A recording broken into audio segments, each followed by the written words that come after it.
Buenas tardes, mi nombre es Blanca Estela Gutiérrez Aguirre. Esta es mi actividad para la evidencia de aprendizaje de la unidad 2.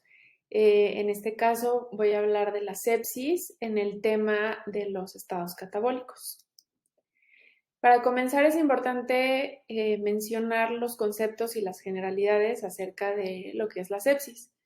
De manera general se describen tres tipos o estados de sepsis.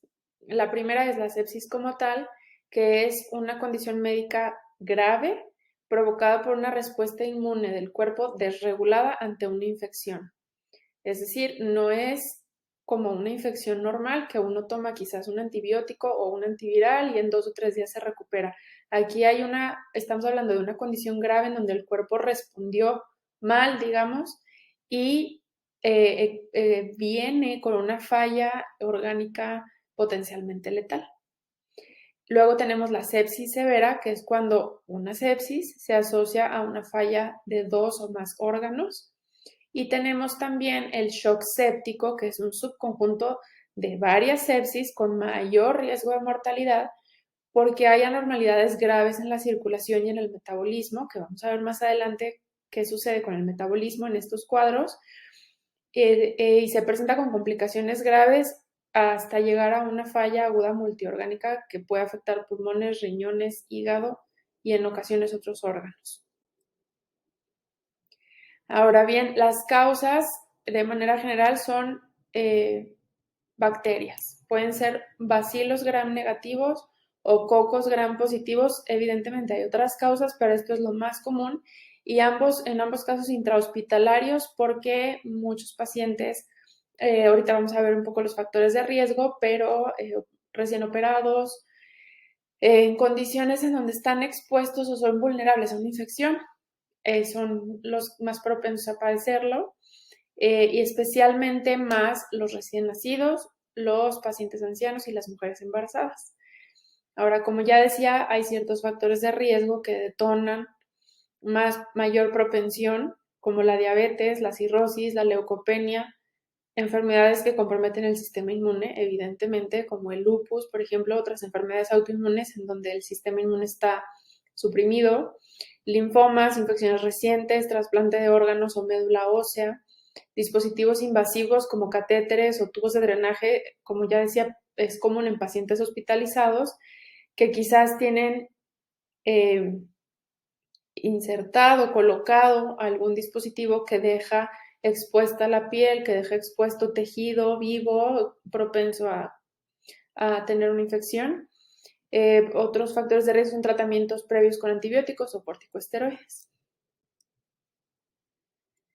El cuadro clínico varía un poco dependiendo de la gravedad de la sepsis y es importante mencionar que los síntomas y los signos al principio pueden no ser demasiado específicos, por lo que sí es importante una evaluación médica muy completa y muy exhaustiva que incluya ciertos tipos de estudios que no voy a mencionar, que corresponden más al área muy médica, pero es evidentemente importante poderlo identificar a pesar de que los síntomas quizás no sean muy específicos.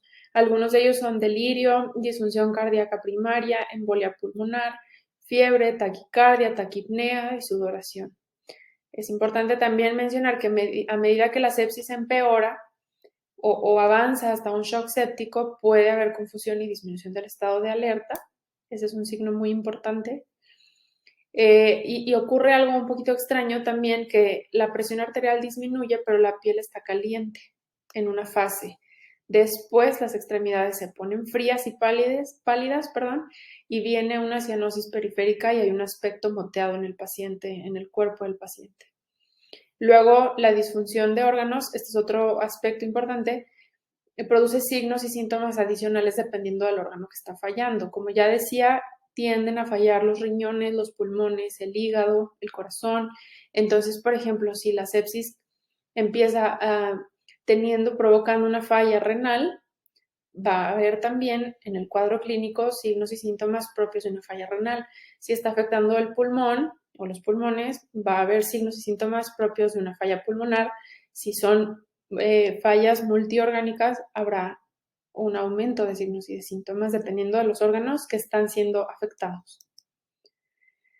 Luego vamos a entrar a la parte central de este video, de esta explicación, que es la fisiopatología de la sepsis, pero no solo como la parte clínica de la fisiopatología, sino la relación que tiene con la nutrición. Aquí vamos a comenzar porque los pacientes en estado crítico, en estado de estrés serio, que como es la sepsis, aunque también sucede, por ejemplo, en pacientes quemados o con traumatismo, ahorita vamos a hablar de la sepsis, obviamente, estos pacientes tienen un catabolismo aumentado de las proteínas corporales. Vamos a ver por qué.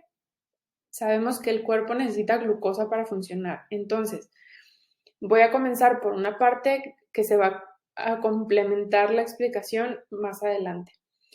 Un paciente en sepsis, el cuerpo está tratando de sobrevivir, de salvarse, de recuperarse. Entonces, ¿qué necesita? Necesita energía. Y una de las primeras cosas que sucede es una elevación de la gluconeogénesis. En casos críticos, en casos complicados, las vías metabólicas pueden cambiar, el cuerpo encuentra las maneras de conseguir sustratos para producir energía. Entonces, primero viene una elevación de la gluconeogénesis, lo que evita que los sustratos endógenos del catabolismo que está sucediendo de las proteínas del músculo se acumulen y permite que haya glucosa disponible para los órganos que son totalmente dependientes de glucosa, como el cerebro y el sistema nervioso. Viene, evidentemente, una demanda energética provocada por el estado tan crítico del paciente, que esta demanda energética es atendida en una proporción mayor a lo normal por los aminoácidos que provienen de la degradación de proteínas del cuerpo. Es decir, quizás en cuadros no tan graves, de todos modos el cuerpo recurre a sintetizar proteínas por el músculo del cuerpo, pero en caso de sepsis, esa toma de proteínas del músculo es mucho mayor.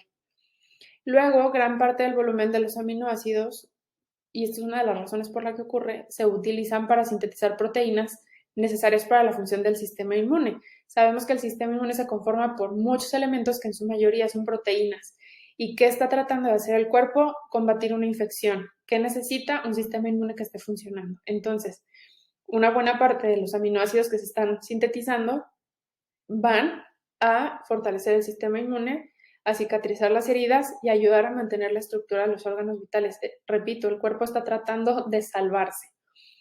Entonces, cuando el estado empeora, cuando el estado es muy crítico, la gluconeogénesis sigue aumentando porque hay más aminoácidos generados por la degradación del músculo y desgraciadamente si empeora el estado, ahí es cuando ocurre una falla orgánica que obviamente ya hace una disminución de la síntesis proteica porque ya no se está utilizando con la misma necesidad. Y aquí es importante notar que administrar aminoácidos exógenos puede ayudar a esta síntesis proteica, o sea, a que el cuerpo no degrade, o sea, a preservar la proteína corporal al proveer al cuerpo de otras fuentes de aminoácidos. Y decía yo que esta es una parte importante de la nutrición, porque un paciente de este tipo crítico, en este grado de estrés, no se puede atender con una dieta normal de cualquier paciente. No podemos decir, a ver, 50% de carbohidratos, 20% de proteínas, no es un cuadro estándar de la mayoría de la población. Entonces es indispensable conocer, quizás muchos nutriólogos no nos va a tocar este tipo de atención, pero es indispensable conocer cómo se atienden porque se requieren cosas muy específicas en un cuadro de hipercatabolismo y es indispensable conocer la mejor manera de brindar soporte al paciente. Como ya decía, si se determina una administración de aminoácidos exógenos, obviamente de la mano del médico tratante, pero eso podría significar que un paciente se salve o no.